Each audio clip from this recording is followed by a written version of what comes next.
നമസ്കാരം. നമുക്കെങ്ങനെ പോസിറ്റീവ് ആകാം എന്നൊരു വിഷയത്തെക്കുറിച്ച് ഞാൻ സംസാരിച്ചു കൊണ്ടിരുന്നല്ലോ. ഇന്ന് ഞാൻ അതിപ്രധാനപ്പെട്ട ചില കാര്യങ്ങളാണ് നിങ്ങളോട് ഷെയർ ചെയ്യാൻ ഉദ്ദേശിക്കുന്നത്. ഇത് ഞാനീ പറയുന്ന കാര്യങ്ങൾ പെട്ടെന്ന് നമ്മുടെ മനസ്സിൽ പതിഞ്ഞിരിക്കണമെന്നില്ല. അതൊരു മായ പോലെ അത് മാഞ്ഞു പോകാൻ സാധ്യതയുണ്ട്. അതുകൊണ്ട് വീണ്ടും ഒന്ന് കേട്ടു നോക്കിയാൽ നമുക്കത് കറക്റ്റ് പിടികിട്ടും. ഒന്ന് മനസ്സിലാക്കേണ്ടത്, നമ്മൾ പോസിറ്റീവ് ആകുക എന്ന് ഉദ്ദേശിക്കുന്നത് നമ്മുടെ ആത്മാവിന്റെ ഇഷ്ടമനുസരിച്ച് നമ്മൾ മാറിക്കൊടുക്കുക എന്നതാണ്. കാരണം നമ്മുടെ ആത്മാവ് പവർഫുൾ ആകുമ്പോഴാണ് ആ ആത്മാവിന് അല്ലെങ്കിൽ ദൈവവുമായ ഒരു ബന്ധം നമുക്ക് ഉണ്ടാക്കാൻ പറ്റുന്നത്. ഈ ആത്മാവ് പവർഫുൾ ആകാൻ വേണ്ട ഘടകങ്ങളിൽ ഒന്നാണ് ഈ ധ്യാനവും കോൺസെൻട്രേഷനും അല്ലെങ്കിൽ ഇങ്ങനെയുള്ള കാര്യങ്ങളല്ല. കാര്യം നമ്മൾ ഈ ആത്മാവിന്റെ മനസ്സാണ് ഉപബോധ മനസ്സ്, നമ്മുടെ മനസ്സാണ് ഈ ബോധ മനസ്സ്. അപ്പൊ ഈ ബോധ മനസ്സായ നമ്മൾ ഉപബോധ മനസ്സിനെ ഉണർത്തി അതിലൂടെ ആത്മാവിനെ ബലപ്പെടുത്തിയാണ് ശരിക്കും ദൈവവുമായ ഒരു കോണ്ടാക്ട് ഉണ്ടാക്കുന്നത്. കാരണം ദൈവം നമ്മുടെ ആത്മീയ വളർച്ചയ്ക്ക് വേണ്ടിയിട്ട് ഉള്ള നിർദ്ദേശങ്ങളും അല്ലെങ്കിൽ അതിനുള്ള വഴികളും, ഇപ്പോൾ ഭാവിയിൽ നമുക്ക് വരാൻ പോകുന്ന കാര്യങ്ങളും അല്ലെങ്കിൽ നമ്മൾ ചെയ്യേണ്ട കാര്യങ്ങൾ, ഇതെല്ലാം ദൈവീക അല്ലെങ്കിൽ മറ്റ് മണ്ഡലങ്ങളിൽ നിന്ന് ആ പോസിറ്റീവ് ശക്തികൾ, നമ്മളെ നിയന്ത്രിക്കുന്ന ശക്തികൾ നമുക്ക് നിർദ്ദേശം തരുന്നതെല്ലാം ഉപബോധ മനസ്സിലൂടെയാണ്.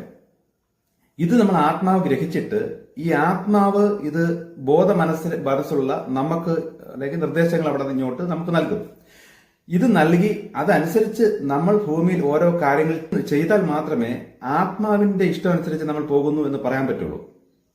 പക്ഷെ ഈ തുടക്കം അതല്ലെങ്കിൽ ഈ ബോധ മനസ്സ് ശക്തമായി നിൽക്കുന്ന വ്യക്തിക്ക് ഉപബോധ മനസ്സ് ഇടപെടുന്നതോ അല്ലെങ്കിൽ ഈ ആത്മാവ് നമ്മളോട് സംസാരിക്കുന്നതോ അല്ലെങ്കിൽ ഏതെങ്കിലും അദൃശ്യ ശക്തികൾ അല്ലെങ്കിൽ ദൈവം തരുന്ന ഇൻഫർമേഷൻസുകളോ ഈ ഉപബോധ മനസ്സിന് ബലമില്ലാത്തവർക്ക് ബോധ മനസ്സിലത്തേക്ക് അത് തിരിച്ചറിയാൻ കഴിയില്ല. ഇത് തിരിച്ചറിഞ്ഞ് വേണം മുന്നോട്ട് പോകാൻ. നമ്മൾ ഉറങ്ങുമ്പോൾ ശരിക്കും നമ്മുടെ ഉപബോധ മനസ്സ് ശക്തിപ്പെടുകയും ആത്മാവ് നമ്മുടെ ശരീരം വിട്ട് അടുത്ത തലത്തിലേക്ക് യാത്ര ചെയ്യുകയും ചില ഇൻഫർമേഷൻസുകളും അല്ലെങ്കിൽ ചില നിർദ്ദേശങ്ങളും അവിടെ നിന്ന് സ്വീകരിച്ച് നമ്മളെ ബോധ മനസ്സിലേക്ക് തരികയും ചെയ്യുന്ന പ്രക്രിയയാണ് ഈ ഉറക്കത്തിനിടയിൽ സംഭവിക്കുന്നത്. അപ്പോൾ ഉറങ്ങുമ്പോൾ മാത്രമാണ് നമുക്ക് ഈ ഒരു പ്രക്രിയ നടക്കുന്നത്. അതുകൊണ്ടാണ് എല്ലാവരും ഉറങ്ങിയിരിക്കണം, ഒരു 6 മണിക്കൂർ അല്ലെങ്കിൽ 7 മണിക്കൂറൊക്കെ ഉറങ്ങണം എന്ന് അങ്ങനെ പറയുന്നത്.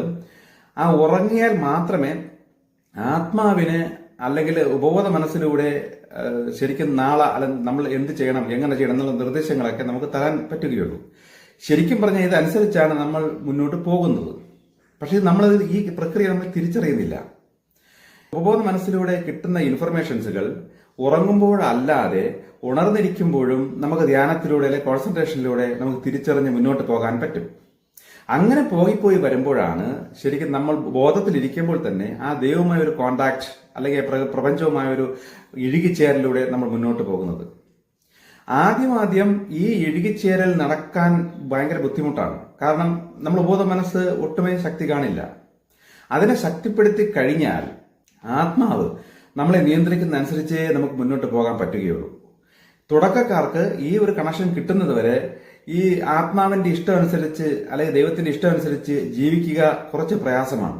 കാരണം നമ്മൾ ബോധത്തിൽ നിന്നും കൊണ്ട് ഭൗതികമായ കാര്യങ്ങൾ അറ്റാച്ച്ഡ് ആയി നമ്മൾ അതിൽ നിൽക്കുകയാണ്. അപ്പൊ അതിൽ മാറി ഈ ആത്മാവിന്റെ ഇഷ്ടമനുസരിച്ച് നമ്മൾ ഉപബോധ മനസ്സിന്റെ നിർദ്ദേശങ്ങൾ അനുസരിച്ച് മുന്നോട്ട് പോകുന്ന ലെവലിലേക്ക് നമുക്ക് എത്താൻ ഈ ബോധ മനസ്സ് അല്ലെങ്കിൽ ഈ നെഗറ്റീവ് നിൽക്കുന്ന അത്രയും ഈ ബോധ മനസ്സിലൂടെയാണ് നമ്മൾ നെഗറ്റീവ് ശക്തികൾ നമ്മൾ കീഴ്പ്പെടുത്തുന്നത്.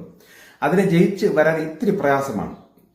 അപ്പോൾ ഈ പലരും എന്നെ ഫോൺ ചെയ്ത് വിളിക്കുന്നുണ്ട്, പറ്റുന്നില്ല, അത് വിചാരിക്കുമ്പോൾ അത് പാടാണ്. പക്ഷെ നമ്മൾ നിരന്തര മനസ്സിലൂടെ തന്നെ എനിക്കിതിന് പറ്റും, എനിക്കിത് കഴിയണം എന്ന് നമ്മൾ ദൃഢനിശ്ചയത്തോടെ മുന്നോട്ട് പോകുമ്പോൾ താനെ പതുക്കെ ദൈവം അതിനുള്ള ബലം നമുക്ക് തരികയും നമ്മൾ ഉപബോധ മനസ്സിന്റെ നിർദ്ദേശം അനുസരിച്ച് അല്ലെങ്കിൽ ആത്മാവിന്റെ നിർദ്ദേശം അനുസരിച്ച് നമുക്ക് പോകുന്ന ലെവലിലേക്ക് നമ്മൾ എത്തുകയും ചെയ്യും. അങ്ങനെ എത്തിക്കഴിഞ്ഞാൽ പിന്നെ കാര്യങ്ങൾ സ്മൂത്താണ്. നമുക്ക് പിന്നെ തെറ്റാൻ കഴിയില്ല. തെറ്റണം അല്ലെങ്കിൽ ബോധ മനസ്സിന്റെ ഇഷ്ടമനുസരിച്ച് അല്ലെങ്കിൽ ഭൗതിക ലെവലിൽ നമുക്ക് അങ്ങനെ പോകണം എന്ന് ചിന്തിച്ചാൽ പോലും, അങ്ങനെ ആഗ്രഹിച്ചാൽ പോലും നമുക്കതിന് കഴിയില്ല. ആ ലെവലിലേക്ക് ആത്മാവ് നമ്മളെ നയിച്ചു കൊണ്ടുപോകും. അതായത് ഉപബോധ മനസ്സിന്റെ നിർദ്ദേശത്താൽ നമ്മൾ പോകുന്ന ലെവലിലേക്ക് നമ്മൾ താനെ എത്തിയിരിക്കും. ഈ എത്തുന്നവരെ ഉള്ളൊരു പാടേ ഉള്ളൂ.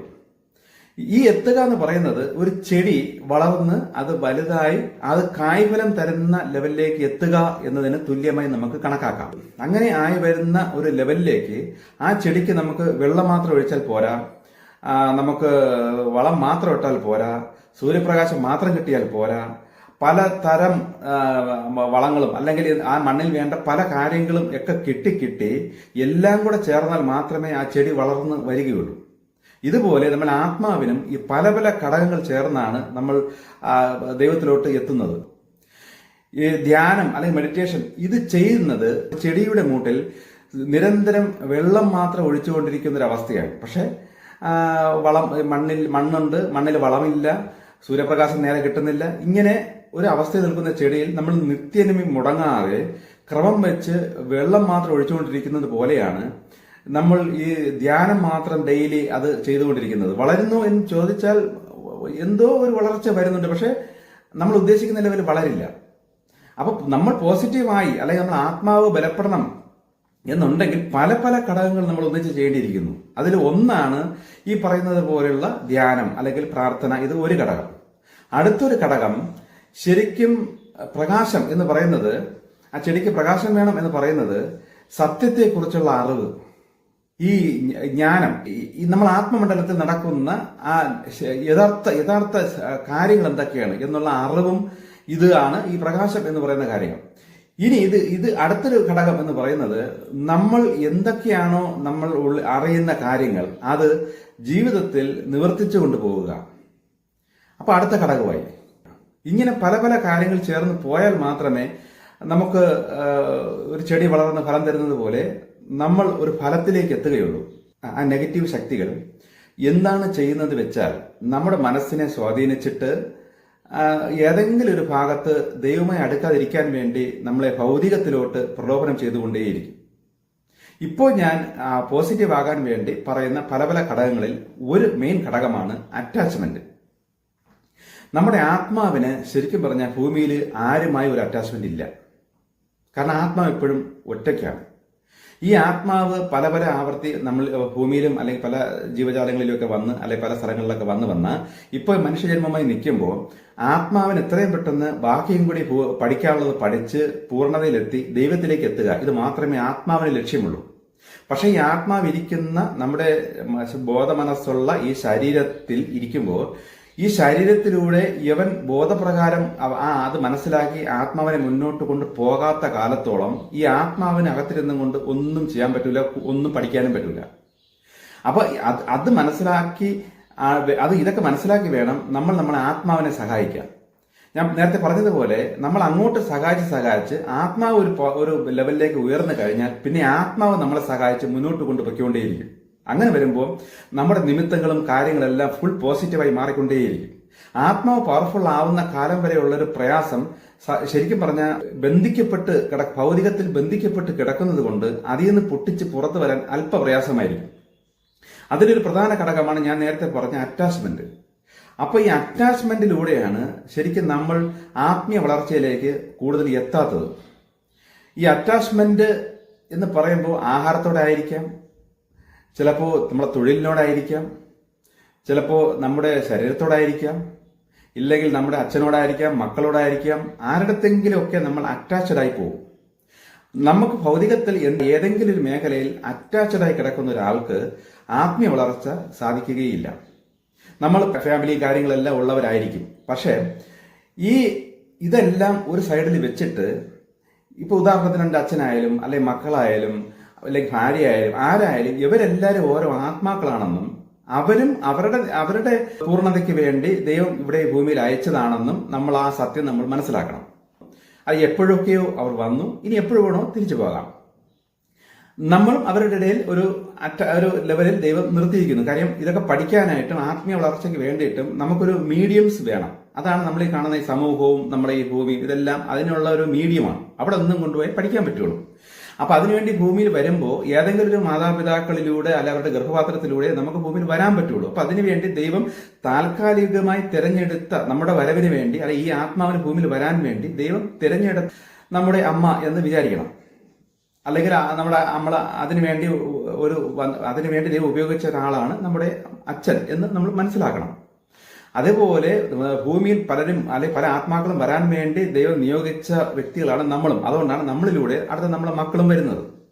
ഈ സത്യങ്ങൾ മനസ്സിലാക്കി നമ്മുടെ മനസ്സിനെ ഇത് പഠിപ്പിച്ചുകൊണ്ടിരുന്നാൽ ഏതാണ്ട് കൂടെ നിൽക്കുന്നവരോടുള്ള അറ്റാച്ച്മെന്റ് ഏതാണ്ട് നമ്മൾ ജയിക്കും.